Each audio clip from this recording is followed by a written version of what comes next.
Bonjour à tous. Depuis 2 ou 3 ans, le visage de l'autisme a profondément changé grâce à d'importantes découvertes. Et c'est peut-être la fin d'un scandale bien français, Sophie. C'est vrai que pendant longtemps, on a dit tout simplement c'est la faute de la mère. Et bien aujourd'hui, on parle de génétique, de dysfonctionnement dans le cerveau, visible grâce à l'imagerie médicale. Et du coup, ce sont toutes les stratégies de traitement qu'il va falloir remettre à plat. Et puis, il n'y a pas un autiste, mais des autistes. Si certains sont parfois violents et n'arrivent pas du tout à communiquer avec les autres, d'autres apprennent à lire et à écrire, sans compter les autistes hyper intelligents. On a tous en mémoire l'histoire de Renman. Et c'est vrai qu'on est tous un petit peu intrigués. Comment vit-on quand on est autiste? De quoi a-t-on peur? Quelle relation a-t-on avec les autres? À 31 ans, Emmanuel nous décrit le monde étrange dans lequel il vit depuis sa naissance. L'autisme vu de l'intérieur. Marie-Le Survendame avec Emmanuel. J'ai commencé à parler à 4 ans, mais entre 4 et 6 ans, je n'avais pas un vocabulaire très développé. Je parlais avec des phrases très courtes. Il y a des trucs comme par exemple regarder la télévision, ça me va très bien parce que je réfléchis pas vraiment, mais j'enregistre beaucoup. Quand j'étais tout petit, c'est pratiquement que ça que je faisais, enregistrer, ça rentrait dans les oreilles, les yeux. Et au fur et à mesure du temps, tout ce que j'enregistrais, j'ai commencé à utiliser, à restituer. Quand par exemple j'ai commencé à parler, c'est comme ça. Et les premiers mots que j'ai dit, c'est des mots comme bonjour, à cause du journal télévisé Yves Mourouzi. Des choses comme ça, quoi. Répéter comme un perroquet des phrases qu'on a déjà entendues. Mais c'est une des étapes que souvent les autistes passent en apprenant à parler. Par exemple, il y avait une petite fille dans ma classe qui pleurait beaucoup quand j'étais en maternelle. Et je me souviens, j'avais vu à la télévision un épisode Candy, et il y a un personnage qui dit à Candy « T'es plus jolie lorsque tu ris que lorsque tu pleures ». Et quand j'ai vu le dessin animé, j'ai vu que donc Candy arrêtait de pleurer. Alors je me suis dit, il faut dire ça pour qu'elle s'arrête de pleurer. Et j'ai fait ça, c'est un exemple. C'est mes parents qui voulaient me faire des câlins. Moi, je comprenais pas trop, pas très bien. J'aimais pas qu'on me touche. J'aime pas comme ça, comme serre, surtout sans prévenir. Certaines sensations, lorsqu'elles sont un peu trop fortes et soudaines, ça me court-circuite. C'est-à-dire là-dedans, ça stoppe. Au niveau de ce que je ressens, le lien entre ce que je ressens et ce qu'il y a sur mon visage, il n'y a pas vraiment de lien. D'ailleurs, ça, avec mes parents, l'entourage en général, c'est ce qui pose un autre problème. J'ai pas beaucoup d'expression faciale à ce qu'on me dit, en tout cas. Nos sens, l'œil, l'ouïe, tout ça, on a les mêmes oreilles, mais on n'a pas le même cerveau pour traiter les informations. Le problème, c'est d'avoir l'attention sur la bonne chose. Quand on traverse la rue, il faut regarder les feux, toujours le feu, regarder d'abord à droite, puis regarder à gauche quand on traverse. C'est des choses comme ça qui ne sont pas spontanées. C'est des trucs qu'on doit faire un effort pour ça. Et ça prend beaucoup d'énergie, mais rien que pour ce genre de trucs, situation très ordinaire. Et en plus, dans certains cas, il y a aussi, comment dire, parfois, par exemple, sensations auditives qui donnent des perturbations visuelles. C'est-à-dire? Par exemple, les claquements des portes, des lattes, des trucs comme ça me fait voir comme des coulées devant les yeux colorés, des trucs comme ça. Et ça peut être perturbant, très perturbant, parce que justement, à ce moment-là, on fait que percevoir et on ne sait pas traiter convenablement. C'est pas la fin du monde. Surtout pas. Il ne faut pas baisser les bras. Voilà donc le témoignage d'Emmanuel. Il y a aujourd'hui à peu près 80 000 autistes en France, 36 000 enfants. On va en parler avec vous, Catherine Barthélémy. Vous êtes pédopsychiatre au CHU de Tours. Vous êtes aussi chercheuse et neurophysiologiste à l'INSERM. Et puis on va en parler avec nos témoins qui sont sur le plateau. Catherine Dupont, vous avez un enfant autiste qui a 15 ans, qui s'appelle Thibaut. À côté de vous, vous l'aurez reconnu, Francis Perrin et Gersande, votre épouse. Vous êtes venus, on vous connaît pour vos talents de comédien, d'acteur, mais vous êtes venus ensemble nous parler de Louis, votre petit garçon qui a 4 ans et qui est autiste aussi. Professeur Barthélémy, je vais vous demander tout de suite un travail un peu... Quelque chose d'impossible, c'est de résumer l'autisme en quelques mots. L'autisme, c'est quoi? C'est un trouble du développement qui atteint très précocement l'enfant dans sa communication et sa socialisation. Alors Emmanuel, lui, on a vu, est-ce qu'on peut dire qu'il est un autiste de haut niveau? On dit un Asperger aussi. Oui, ce sont des enfants, des personnes avec autisme qui ont un fonctionnement intellectuel qui est très bon, qui sont capables de parler d'eux-mêmes.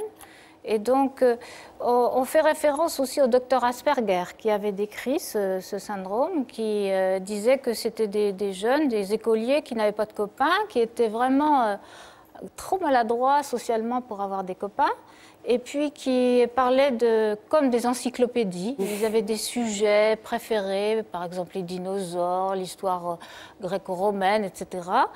Donc, ils étaient vraiment comme surdoués dans certains domaines. Incollables.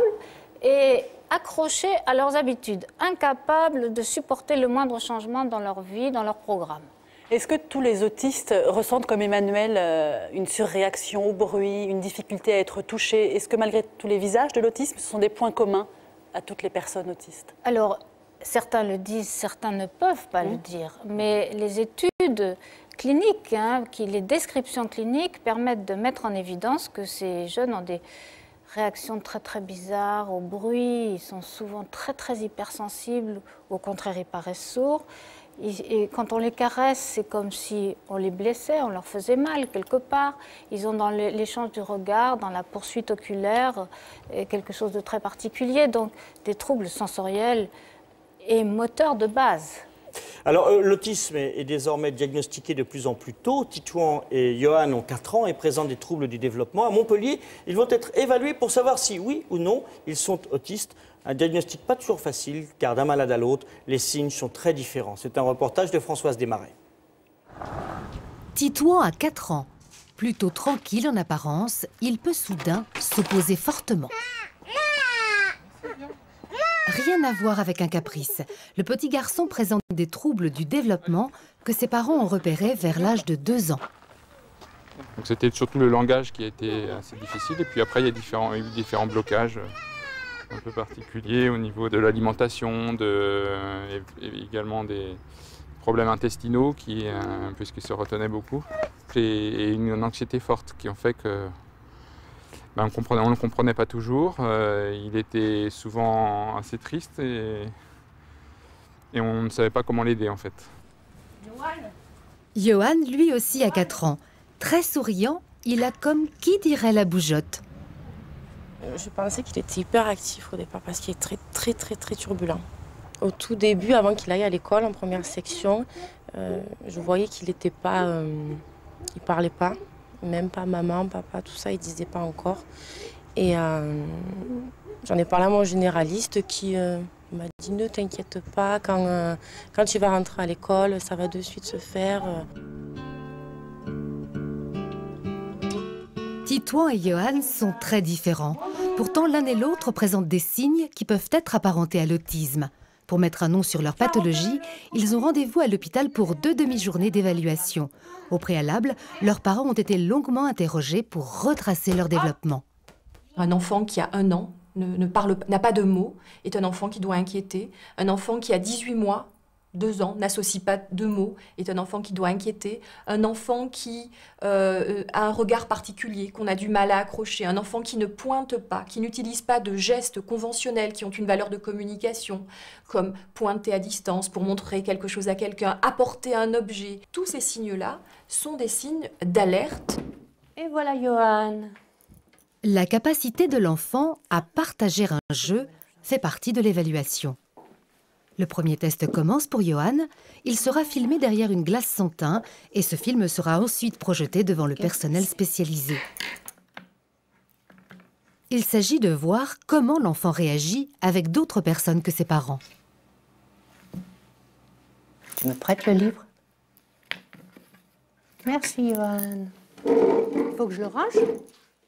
Déjà? L'enfant ne regarde pas l'éducatrice. Déjà rangé? Il ne la regarde d'ailleurs presque jamais. Pour la fête du bébé. Le jeu est maintenant symbolique. Il s'agit de voir si Johan, comme tous les enfants de cet âge, peut faire semblant d'allumer des bougies en pâte à modeler. Tu vas donner à maman? Mais avec Johan, ça ne marche pas. Les outils que l'on va utiliser sont tous des outils qui ont été étalonnés et on fait des mesures. Ces mesures seront comparées à la moyenne des enfants donc du même âge. Non, regarde. Oh! Qu'est-ce que j'ai fait? Titouan a du chagrin. Sa maman lui manque. Qu'est-ce que j'ai fait? L'orthophoniste le console et commence son évaluation. On va jouer avec ça. Oh! Je lui ai demandé de se moucher. Alors ça, pour lui, c'était difficile, hein, donc il n'a pas pu. C'est des petites choses qui nous permettent comme ça de voir s'il est capable ou s'il peut mobiliser tous les muscles de la sphère orale. Là, aussi, ce que je peux évaluer au niveau de, bon, malheureusement, les pleurs, parce qu'il est très triste, mais il y a aussi toute la prosodie des pleurs, les variations de l'intonation, la façon de dire maman. Et alors, on va regarder autre chose. L'évaluation se poursuit avec un Titouan rassuré par la présence de sa maman. Ouais. La piscine, hein. Tu nages à la piscine? Comment tu nages, toi? Tu nages comment? Titouan ne répond pas. Il va se montrer beaucoup plus performant un peu plus tard avec la psychologue. Carré. Oui. Vas-y, tu mets celui-là? Oui. Et le dernier? Et ce qu'on va rechercher au niveau du bilan psychologique, c'est surtout l'hétérogénéité du profil. C'est-à-dire que c'est des enfants qui n'ont pas un développement très homogène et qui ont, dans certains domaines, des compétences particulières et dans d'autres domaines, au contraire, peuvent être en retard ou en dessous de la moyenne. Des petits cubes. 1, 2, 3. Une seule discipline ne peut pas permettre de poser un diagnostic d'autisme. Ce n'est qu'en fin d'évaluation, après le test de psychomotricité, que les intervenants du service se réunissent et discutent de tous les enfants qu'ils ont vus. C'est toi, tu peux... Il m'a pris par le cou et il s'est assis sur mes genoux. Chaque année, entre 150 et 170 enfants de 2 à 16 ans sont testés au centre de Montpellier. Les 3/4 sont déclarés autistes. Les parents de Titouan et Johan appréhendent le diagnostic. Ils seront fixés dans quelques jours. À quel âge en moyenne est-ce qu'on diagnostique l'autisme en France, Madame Barthélémy? On le diagnostique trop tard. On le diagnostique beaucoup trop tard, à partir de 4-5 ans en moyenne, hein, bien sûr. Et on nous avait dit 6-7 ans, c'est plutôt 4-5 ans, vous dites. Oui, ça baisse, on se rapproche de 2 ans. Il y a des signes d'alerte hein, chez le bébé, quelquefois dès les premiers mois, dès les premières semaines, avec un enfant qui ne regarde pas, qui semble particulier dans ses réactions à la voix humaine, etc., qui est un peu hypotonique ou au contraire très raide dans les bras de sa maman, etc., sont des signes. Et puis ensuite, qui ne montre pas ce qu'il convoite, le ballon rouge qui est sur l'étagère, il ne tend pas le doigt pour l'obtenir de sa maman. Donc tout ça, ce sont des signes qui inquiètent les parents et les parents vont voir le généraliste. Et normalement, il doit y avoir toute une cascade d'événements là, qui permettent à la maman, à l'enfant, au papa d'aller voir un spécialiste. C'est ce qui est arrivé à Louis Gerson des Francis. Le mot autisme a été prononcé par qui, à quel moment? Il n'a jamais été prononcé, à part par nous. C'est-à-dire? Mais parce qu'on ne nous a jamais dit. On a été voir tout de même, parce qu'on... Toi, tu en as aperçu assez tôt, puisque... Moi, je suis allée surfer sur Internet, tout simplement. Je m'apercevais que Louis avait des troubles, mais Francis aussi également, des troubles du comportement évidents. La parole ne venait pas, le regard n'était pas là, il n'y avait pas de pointage. Même beaucoup plus petit, je m'apercevais de ça. Je suis allée surfer sur Internet et j'ai vu effectivement que tout ça regroupait un petit peu les troubles du comportement qui s'apparentaient plutôt à l'autisme. Louis a été diagnostiqué à 3 ans. J'allais dire, c'est bien, enfin, vous me comprenez. Certains, c'est 7 ans, 8 ans. Est-ce que la France est plus mal lotie que les autres pays d'Europe? Aux États-Unis, on fait mieux ailleurs? Alors, dans certains pays d'Europe du Nord, c'est vrai hein, que l'accès aux consultations est vraiment facilité. C'est-à-dire que le pays a mis les moyens pour que les parents puissent, dès qu'ils ont un doute, accéder très très vite à des spécialistes. Et deuxièmement, il n'y a pas de file d'attente, hein, parce que ça, c'est très important. En France, on attend des mois.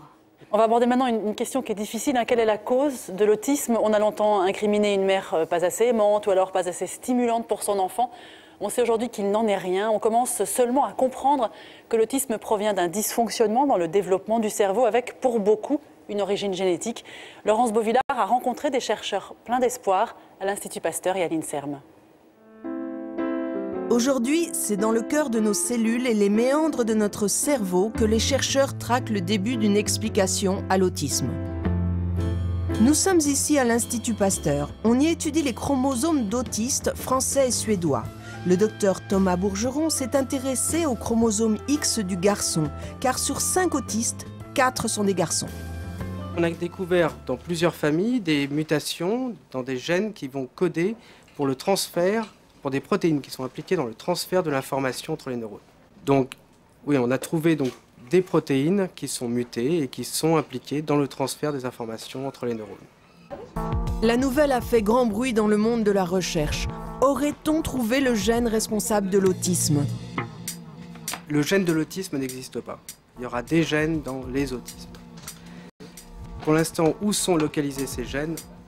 On a des régions candidates, mais on ne sait pas exactement où sont réellement localisés ces gènes. C'est toute la complexité de la génétique de l'autisme. C'est-à-dire que très probablement, pour certaines mutations, on va les retrouver dans la population générale.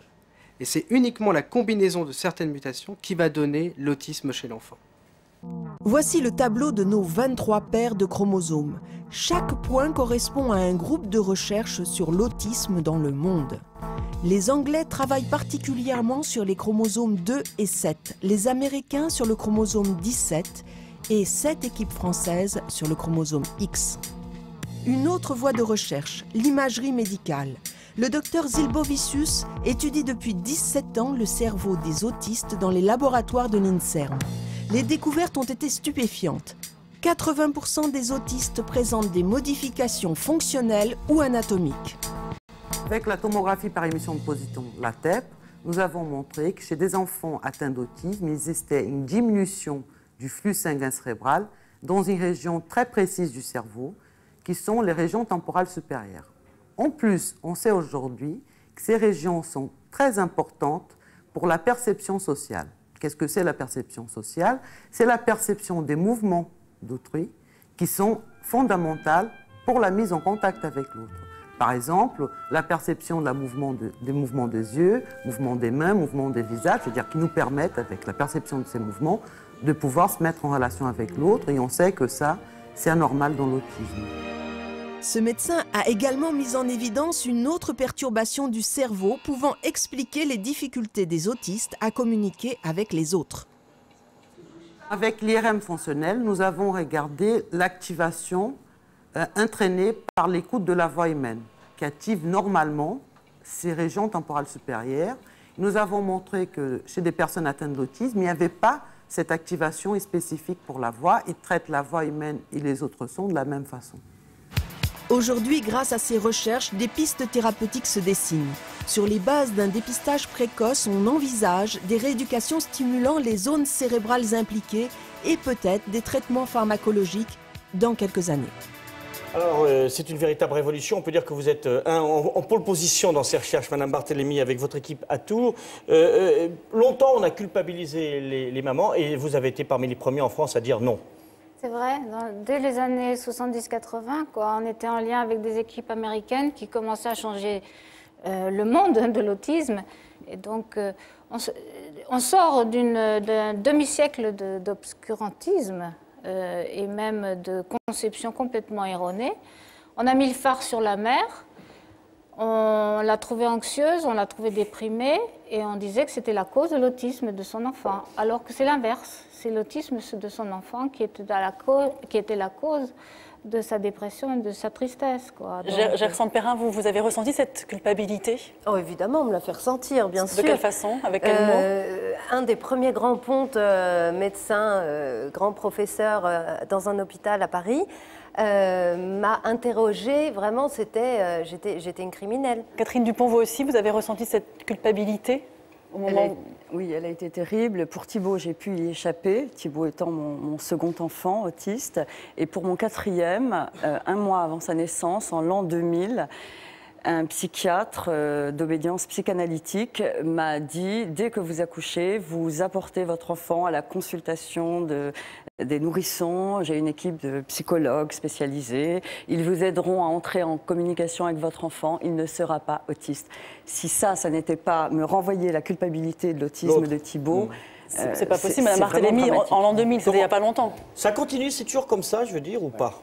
Est-ce qu'il y a encore des psychologues, des psychiatres qui agissent comme ça aujourd'hui? Oh, on n'est plus à l'époque du divan et de la cure psychanalytique, mais c'est vrai que... Enfin, eux, c'était il y a 2 ans. Hein. On l'a rencontré il y a 2 ans dans un hôpital. Un médecin nous a rencontrés. Notre enfant est autiste et ma femme était enceinte. Et il dit, vous allez avoir notre enfant, mais vous êtes irresponsable ou quoi? Irresponsable, inconscient. Inconscient. Vous ne savez pas ce que vous faites. Alors que nos enfants, les deux autres derrière, après Louis, qui sont, enfin Clarisse et sont en pleine forme, en pleine Baptiste santé. ne sont pas autistes et voilà. Mais enfin, je veux dire, c'était tout de même une culpabilité très très grave. Enfin, alors, on tire un trait sur ça quelque part. Est-ce que ces nouvelles recherches, indépendamment, pourraient conduire un jour à des médicaments, à un traitement, à quelque chose? Parce que maintenant, on commence à cerner les origines. Oui. Pas à pas. Les neurobiologistes ouvrent de nouvelles pistes. Ils éclairent des zones du cerveau qui sont des zones cibles. D'autre part, ils décrivent des fonctionnements de communication entre les cellules avec des substances chimiques qui, visiblement, ne fonctionnent pas de la même manière chez les personnes avec autisme. Et ça, c'est vraiment l'ouverture vers peut-être des médicaments, vers des substances chimiques thérapeutiques. On va maintenant aller dans votre hôpital, Madame Barthélémy. Corentin et Aurélien, 5 ans, sont tous les deux autistes. Grâce à toutes les activités et les thérapies proposées par votre équipe, leurs progrès sont encourageants. C'est un reportage de Ségolène Anoto. Les apparences sont trompeuses. L'endroit ressemble à une petite maternelle, mais il ne s'agit pas d'une école. C'est la cour de l'hôpital de jour en pédopsychiatrie de Tours. Les infirmiers et éducateurs surveillent une récré pas comme les autres, car les enfants sont tous atteints de troubles du développement. Pendant la récréation, on s'occupe d'eux pour qu'ils soient en contact avec nous, qu'ils fassent attention à qui est autour, qu'ils soient dans l'échange avec nous et avec les autres camarades. Corentin et Aurélien sont arrivés en septembre, ils ont déjà progressé. Ils ont 5 ans et sont tous deux des enfants autistes.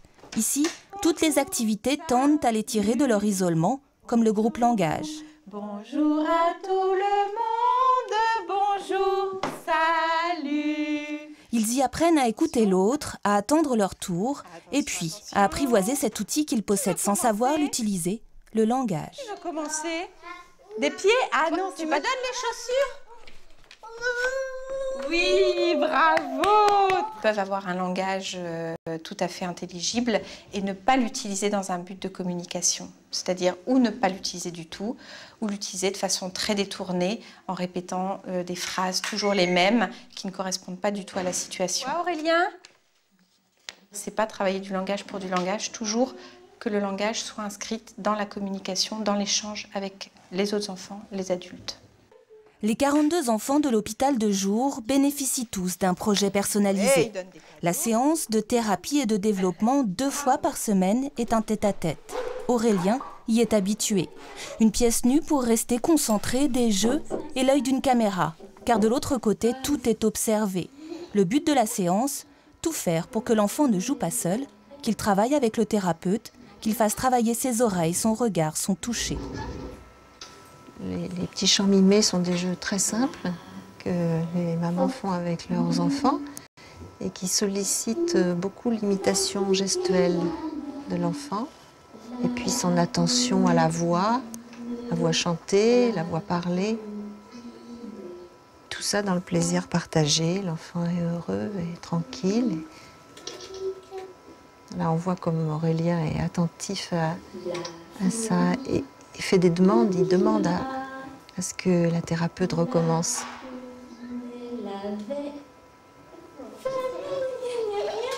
La vidéo, c'est un peu notre stéthoscope. Elle nous permet d'analyser très finement les comportements de l'enfant, les émergences de ses capacités, les moments où les difficultés peuvent apparaître et où il va falloir réajuster la façon de faire avec lui. À Tours, à l'image de la diversité de l'autisme, une mosaïque de thérapie est proposée. Le temps des repas est essentiel. Corentin y apprend de nouveaux goûts, à manger seul, et puis surtout à réclamer ce qu'il désire. Corentin, est-ce que tu veux du jambon?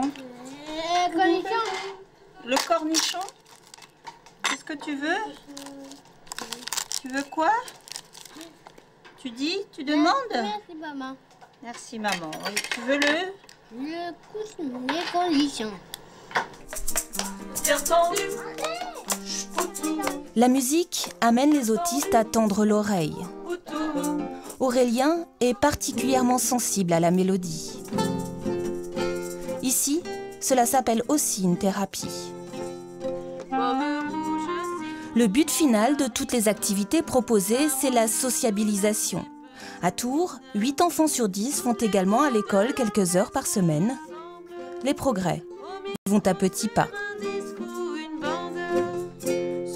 Les situations cliniques sont très diverses et les profils évolutifs, les capacités d'évolution de l'enfant sont très différentes d'un enfant à un autre. Étienne, 10 ans, a bien évolué. Comme ses camarades du groupe Soleil, il ne revient ici que quelques heures par semaine. Le reste du temps, il est à l'école de son village. Il aime les maths, la géo et l'histoire. Il est aussi fan de sport. Je vais venir te faire ça tout de suite. Et ce week-end, est-ce qu'il y a eu des matchs? Marseille, ils ont fait 2-2 contre Strasbourg. Je suis content que Paris ait gagné. Paris, ils ont perdu. Tu es en quelle classe? Ce2, j'ai redoublé ma petite section. J'ai redoublé parce que je parlais pas.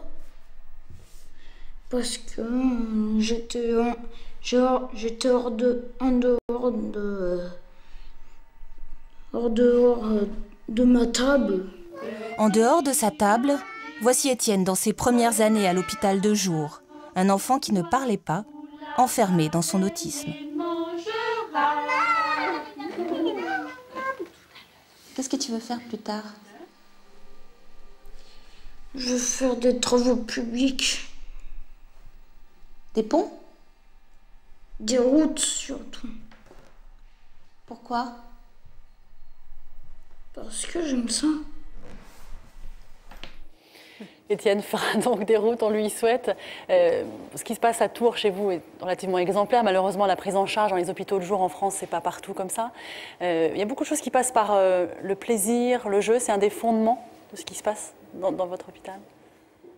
La disponibilité, la tranquillité et la réciprocité, c'est un petit peu ça le climat. C'est-à-dire que vraiment l'enfant est installé dans des situations qui favorisent l'expression et le développement de la communication et des connaissances. Avec la famille, avec les autres professionnels, on finit par organiser autour de l'enfant un environnement qui est vraiment facilitateur pour les apprentissages et pour le développement de la communication. Oui, il faut effectivement suivre à la maison ce qui se passe aussi avec les éducateurs. Enfin, c'est un tout et il faut que les parents soient aussi formés à ça. Catherine Dupont, vous partagez ce sentiment, c'est-à-dire c'est un travail de tous les jours avec Thibaut qui a 15 ans, toute la famille autour de lui pour le stimuler. C'est énorme, ça demande énormément de moyens, d'énergie, ça demande des capacités intellectuelles, des moyens financiers et surtout beaucoup d'énergie. Pendant 6 ans, Thibaut n'a été accueilli nulle part. Je m'en suis occupée tout le temps. L'école n'en voulait pas? L'école n'en voulait pas, la société l'a rejeté. Alors que c'est une obligation de scolariser les enfants? La société a fait comme s'il n'existait pas. Pour moi, c'était pire que tout. Il n'existait pas. Il ne rentrait pas dans les textes. Et pendant 6 ans, c'est moi qui ai tout assuré en trouvant évidemment de très bons professionnels, heureusement, qui m'ont aidé, mais qui le recevaient 1 heure, 2 heures par jour. Ça coûtait très cher, ça n'était pas remboursé par la sécurité sociale. Et c'est un sacrifice familial. Très peu de gens peuvent le faire. J'ai eu la chance de pouvoir le faire. C'est important de dire qu'il y a énormément d'inégalités. Voilà. Beaucoup de parents n'ont pas cette énergie, ces moyens intellectuels de comprendre. Nous nous formons, nous sommes mieux formés en tant que parents que les professionnels. C'est dramatique. C'est un des rares handicaps que les parents connaissent mieux que les professionnels en France. Madame Berthélémy, ça vous fait réagir? Oui, bien sûr, hein, parce que c'est vrai aussi que du côté des professionnels, il y a des efforts considérables qui sont faits ces dernières années. Il y a vraiment un plan, un programme pour que dans les régions, l'accès à ces consultations spécialisées soit plus facile. Il y a de l'information qui circule. Maintenant, il y a un tissu qui doit s'activer, qui est surtout performant pour le diagnostic, c'est vrai. Alors pour la prise en charge, il faut un autre chantier. Se remuer. Qui est finalement le plus important, la prise en charge. Le diagnostic, finalement, oui, c'est une première étape. C'est une étape, c'est la première étape. Mais la prise en charge, c'est tout ce qui va faire l'avenir de l'enfant. Il faut absolument prendre en charge les enfants tout de suite. Louis est pris en charge depuis 1 an et il avance à une vitesse. C'est vrai, maintenant. On voit chaque jour, à chaque heure, à chaque minute, les progrès qui sont faits. Il se passe des choses nouvelles, absolument essentielles. Et Thibaut, par exemple, il continue de faire des progrès à 15 ans? Il continue de faire des progrès, mais beaucoup moins parce que, malheureusement, j'ai 4 enfants et j'ai décidé que Thibaut n'était plus le centre de la famille. Je le fais regret, mais je ne veux pas sacrifier 3 autres enfants pour lui. Il a 15 ans, c'est difficile aussi. Jusqu'à 6 ans, il ne disait rien. Un jour, il a refusé que ce soit toujours moi qui soit face à lui. Donc là, il est dans un établissement médico-social. Alors, c'est bien, il progresse, mais c'est vrai qu'il ne fait pas le quart de ce qu'il devrait faire. En tout cas, l'histoire de Thibaut le montre, hein, de nombreux autistes ne peuvent pas aller dans une école ordinaire à plein temps. Une classe spécialisée peut alors prendre le relais à l'hôpital pour quelques heures, quelques mois ou quelques années. Géraldine Zamanski a visité celle de Saint-Cyr-l'École dans les Yvelines. L'école Ulysse, au sein de l'hôpital de jour, accueille Alex, Paul, Tim et Marie depuis des mois ou des années. Ici, tout est organisé pour et avec eux, comme cette histoire qu'ils ont inventée. Les poupées russes sont dans Paris. Dans Paris, ils montent la tour Eiffel. C'est beau, c'est beau. On voit le paysage. Beaubourg. Sur la Seine, il y a plein de... D'accord. Il y en a combien de ponts sur la Seine? Compte, toi. Va compter. Après ça, qu'est-ce qu'on fait? Alors attends, on va compter les ponts d'abord. Sans livre et sans cahier, on fait ici de la lecture, des maths, de la géo et du français.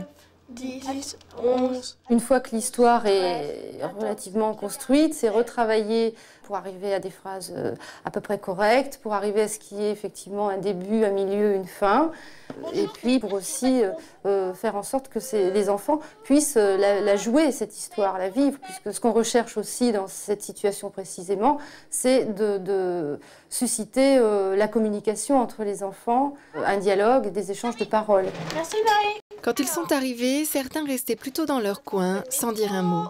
Bisous.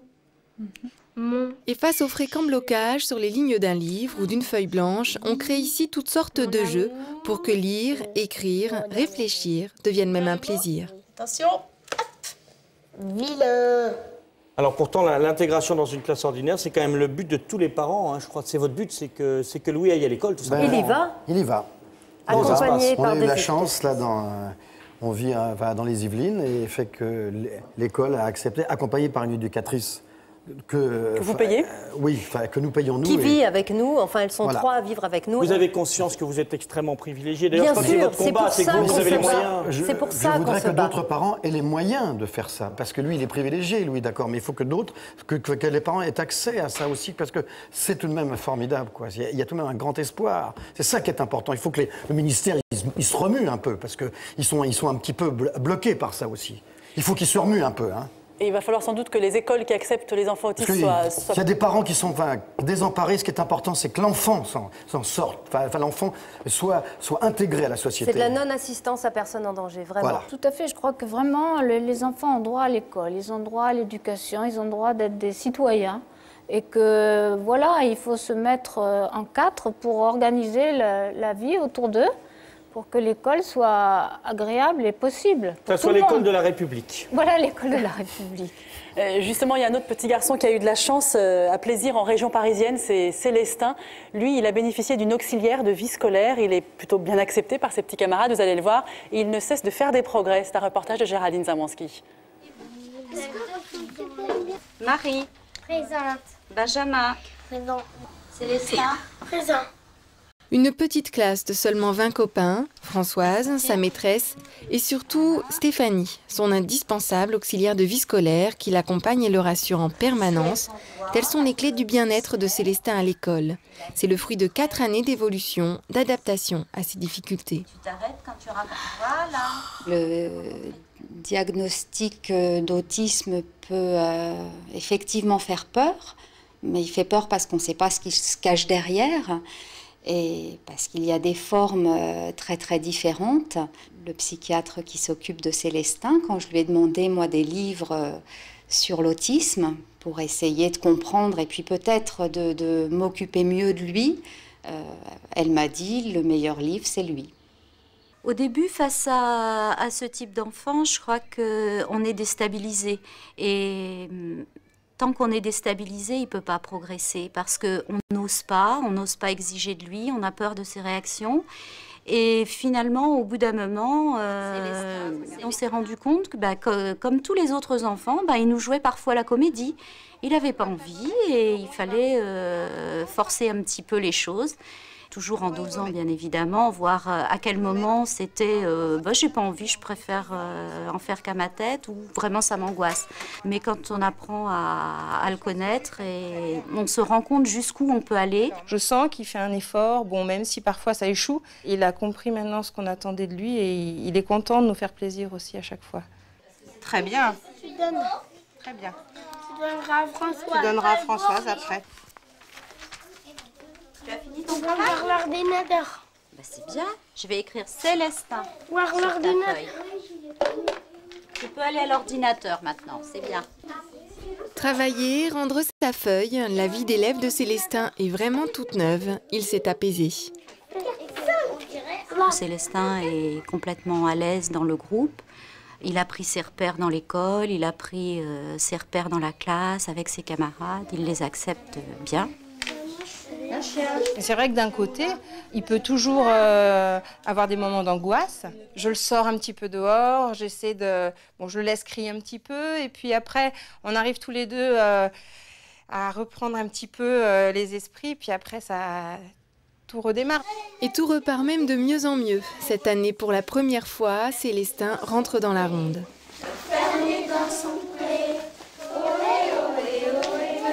Mais il reste bien sûr la question de l'avenir, hors de la douceur et de la souplesse de l'école maternelle. Maintenant, on voit des progrès, on voit que ça va de mieux en mieux, mais il faut être vigilant, pouvoir être à l'écoute de ses progrès et à l'écoute aussi de ses besoins. Ses besoins, ce n'est pas forcément l'école. Il y a peut-être un jour, il ne pourra plus aller à l'école pendant une année, je ne sais pas, on verra. Mais à ce moment-là, il y aura peut-être plus de temps de thérapie, moins de temps d'apprentissage, et puis il reviendra à ses apprentissages quand il sera disponible pour. Alors évidemment, on parle beaucoup des enfants, mais ils vont grandir, ils vont devenir adultes. Catherine Thibault a 15 ans, comment imaginez-vous son avenir ? Eh bien, pour l'instant, c'est très difficile. On ne peut rien imaginer parce qu'il n'existe rien. En France, seulement 10% des personnes autistes sont accueillies dans des structures qui sont adaptées à leur handicap. Donc, pour 90%, il ne se passe rien. La situation est dramatique pour les enfants. Elle est encore pire pour les adultes. Nous sommes parents et nous sommes obligés de créer nous-mêmes les structures qui vont les accueillir. C'est aussi aberrant que si on demandait à des parents d'enfants ordinaires d'aller construire l'école de leurs enfants. Catherine Barthélémy, l'émission, on a intitulé la fin d'un scandale. On se rend compte qu'on était peut-être un petit peu trop optimiste, il y a encore beaucoup de chantiers.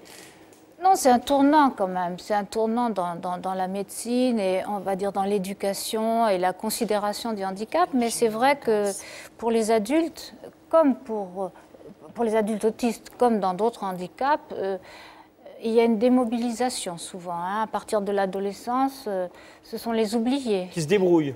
Voilà, Est-ce qu'il vous arrive d'avoir des autistes qu'on découvre autistes à 60 ans, à 70 ans, voire plus? Alors, finalement, il était autiste. Non, il arrive très fréquemment maintenant, hein, compte tenu de l'information qui circule, que des personnes adultes demandent à venir en consultation elles-mêmes pour avoir un diagnostic, parce qu'ils ont lu que peut-être ils se reconnaissent dans ce qui a été décrit, ce qu'ils ont entendu à la télévision, à la radio, ce qu'ils ont lu sur Internet. Et donc 20 ans, 30 ans, 40 ans, des personnes qui n'ont pas été reconnues comme telles. Ces personnes comprennent ensuite pourquoi elles sont très gênées dans la société, quand il y a du bruit, et qu'ils ont du mal à comprendre les émotions d'autrui, etc. Pourquoi ils se retrouvent si seuls dans la vie. Donc c'est à n'importe quel âge, il y a toujours quelque chose à faire. Aux États-Unis, on utilise, comme dans la plupart des pays anglo-saxons, une méthode issue de la psychologie comportementaliste. Objectif, l'enfant autiste doit agir comme un enfant de son âge. Tous les exercices reposent sur le conditionnement avec récompense à la clé. C'est la méthode ABA, pratiquée depuis 30 ans. Ségolène Anoto et Thierry Vivier se sont rendus pour Savoir Plus Santé à Sacramento, en Californie, le berceau de cette méthode. Il est 8h30. À l'école ABC, c'est le rituel d'accueil. 90 enfants autistes vont descendre de ces bus, 90 personnes vont les accueillir. La leçon débute ici. Apprendre à descendre du bus normalement, pas en courant, comme Taylor. Tu marches. Ok Taylor, tu vas marcher jusqu'à la classe. Le groupe de maternelle a débuté. Ce sont des petits, entre 3 et 6 ans. Ici, les enfants apprennent à s'asseoir, respecter les règles du groupe, et puis, et avant tout, à imiter des gestes simples. Do this.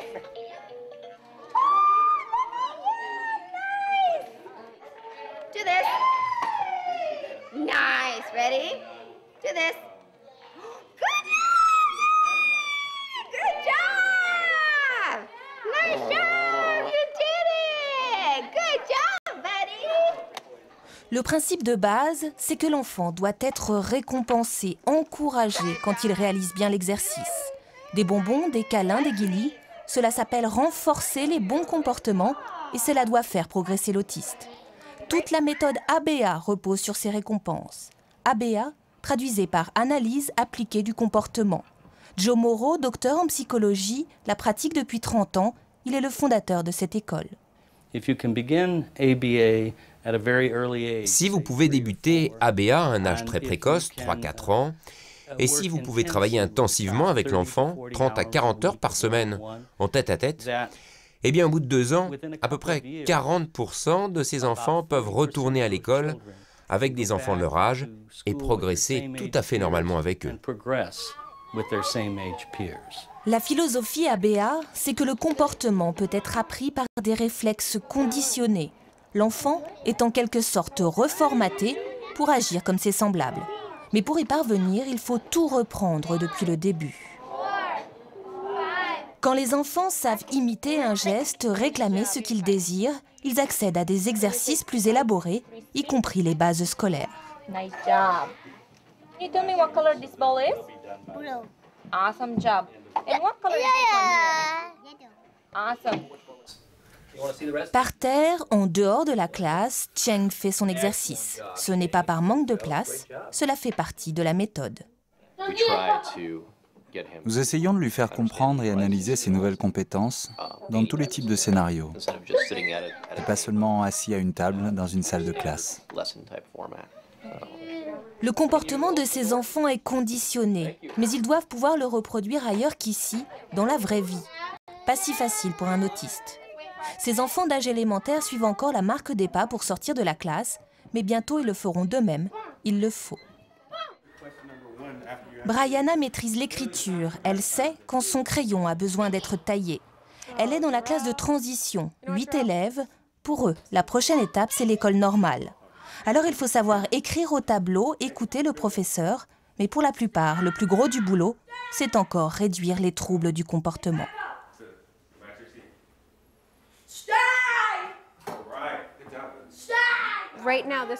En ce moment, cette classe a seulement 2 élèves prêts pour l'école. Et quand ils sont prêts, en fait, nous essayons de les faire sortir le plus vite possible pour ne pas les garder ici. Nous pensons que c'est mieux pour eux qu'ils évoluent avec des enfants de leur âge, typiquement développés. Quitter ABC pour intégrer l'école de son quartier, c'est ce qu'a fait Brandon il y a 6 mois. Et s'il a pu faire le grand saut, c'est aussi grâce à sa mère. Car dans la méthode ABA, quand l'école est finie, les parents prennent le relais. 40 heures d'exercice par semaine pour un tiers à la maison. C'est intensif, mais c'est comme cela que ça marche. Brandon, quel âge as-tu? Regarde-moi. Quel âge as-tu, Brandon? J'ai 6 ans. Bien. Et ça, c'est le 6. Voici ses récompenses. Tu sais, j'ai des pastilles ou alors des bonbons acidulés. C'est beaucoup de stress, en fait, émotionnellement et physiquement, franchement. Parce que vous ne savez pas au début ce qui se passe, il y a beaucoup d'informations. Pendant tout ce temps, j'ai dû y aller doucement, jour après jour. Il a vraiment progressé. Oui, je suis très contente. Disons que maintenant, on peut aller au centre commercial. Il a fait beaucoup d'apprentissage scolaire. Il peut dire son nom.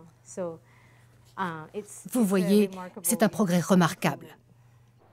ABC fêtera ses 20 ans l'année prochaine. À Sacramento, ville de 2 millions d'habitants, il y a 11 autres écoles de ce type. La méthode ABA est majoritaire dans le traitement de l'autisme aux États-Unis. En Californie, elle est subventionnée. Elle coûterait à cet État entre 6 et 10 000 $ par mois et par enfant. Joe Morrow a ouvert 2 écoles en Chine et une à Dubaï. Il vise aujourd'hui la France. C'est vrai que c'est très étonnant ce qui se passe aux États-Unis. À la rédaction de Savoir Plus Santé, on était un peu surpris, un peu dérangé aussi. Quand on voit ça, on a envie de parler de formatage, reconditionnement. On a presque l'impression que c'est du dressage. Ce n'est pas du conditionnement pour rendre l'enfant facile, c'est installer l'enfant dans des conditions qui sont facilitantes pour le développement de sa communication et de ses connaissances. Et c'est ce que vous avez choisi comme technique pour Louis. Vous pratiquez ABA, mais est-ce que c'est pareil que ça? Non, mais renforçateur, ça c'est une étape. Ça dure pas longtemps. Un bonbon comme récompense, c'est assez choquant. Mais tout le monde fait ça avec ses enfants. C'est ça que j'arrive pas à comprendre. Pas comme on l'a vu là. Bien sûr, parce que l'enfant n'est pas capable de comprendre, d'être renforcé socialement. C'est-à-dire, je vous dis, oh, votre émission était formidable, merveilleux. Vous comprenez, vous êtes renforcé, ça vous booste. Là, l'enfant n'est pas capable de comprendre ça.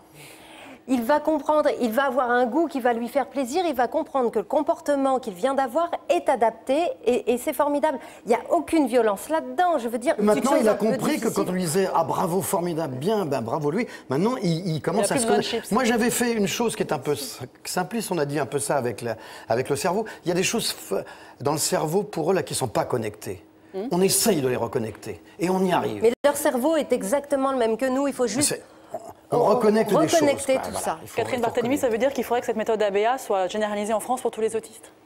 Je pense que la technique telle qu'elle est décrite dans ce centre ne correspond pas vraiment aux besoins dans le trajet d'évolution de l'enfant. Il est clair que les messages doivent être très simples à l'enfant, la situation doit être très concrète et très facilitante, mais l'objectif, encore une fois, n'est pas de modifier son comportement, de l'emprisonner dans un format qui soit imposé par les adultes.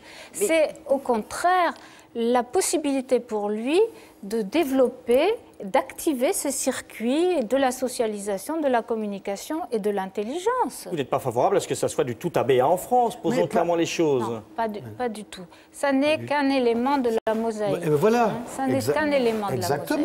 En tout cas, on va voir que face aux doutes, aux difficultés, certains parents sont vraiment prêts à tout. On va retourner aux États-Unis, où la dernière mode dans le traitement de l'autisme est étonnante, c'est le caisson hyperbare, qui normalement permet de traiter des accidents de plongée.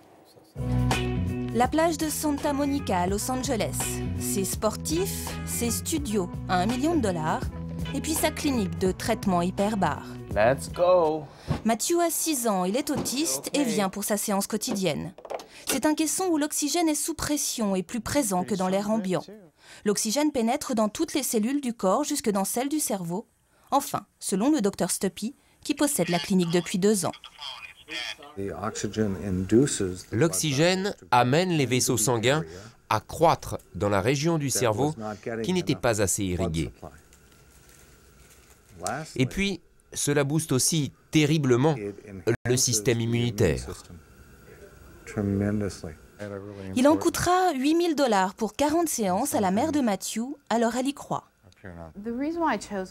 La raison pour laquelle je suis venue, c'est parce que j'ai fait beaucoup de recherches sur le net et je lisais partout sur les chats que c'était formidable. Donc j'ai voulu essayer.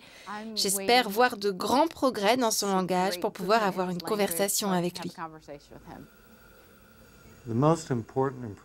L'amélioration la plus significative, c'est qu'ils deviennent plus adaptés socialement, qu'ils peuvent communiquer avec les autres, pas seulement avec la famille, mais aussi avec les enfants de leur âge. Le langage s'améliore, la motricité et l'agressivité diminuent. Le traitement hyperbare n'est pas reconnu comme efficace sur les troubles de l'autisme par les autorités médicales américaines. Aucune étude scientifique valable n'a été publiée à ce jour. Voilà, pas de preuves, 8 000 $. On a vraiment l'impression qu'on est dans du business. L'arnaque. Dans l'arnaque, et ça nous rend malades. Il y en a d'autres, on ne va pas toutes les décrire, les draps froids, je crois, plein de choses qu'il y a. Madame Barthélémy, il faut piquer un coup de gueule, il faut dire que c'est tout ça, stop. Aucune preuve, et même peut-être des dangers, hein, parce que mettre un enfant dans un caisson avec de l'oxygène pendant des séances répétées, ça peut être dangereux. Donc tout ça, ça demande à être validé par des études, sinon on s'expose à des dangers et même quelquefois à des dangers mortels. On a l'impression, en vous écoutant, Catherine Dupont, Francis et Gerson Perrin, que vous êtes là avec votre passion, avec votre envie d'espoir. C'est ça qui reste aujourd'hui, c'est l'espoir quand même, Catherine Barthélémy. Ah oui, parce que la recherche apporte quand même de nouvelles pistes très intéressantes.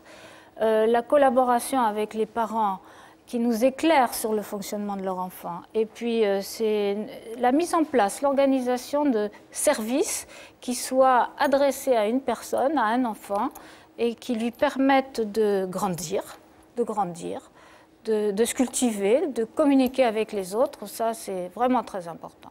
Et puis je crois que vous passez, ce qu'il faut dire, des moments formidables avec lui, j'imagine. Évidemment. Évidemment, rien que les progrès, je vous le dis, à chaque seconde, à chaque minute, c'est un bonheur. Bonheur. Et avec les deux autres qui sont aussi, bah oui, avec nos deux autres enfants. Écoutez, en tout cas, c'est un sujet pas facile à aborder. Merci de l'avoir fait avec autant d'ouverture d'esprit. Merci vraiment beaucoup à tous. Merci à vous. La semaine prochaine, on parlera de toute autre chose, une émission consacrée à la mer, à l'approche des vacances. Quels sont les bienfaits de la mer sur la santé? Peut-on se baigner après le déjeuner? Peut-on manger les bigorneaux qu'on ramasse sur la plage? Des questions très concrètes et pratiques. Très simple. À la semaine prochaine et d'ici là, bonne fin d'après-midi à tous. Très bon week-end, merci beaucoup.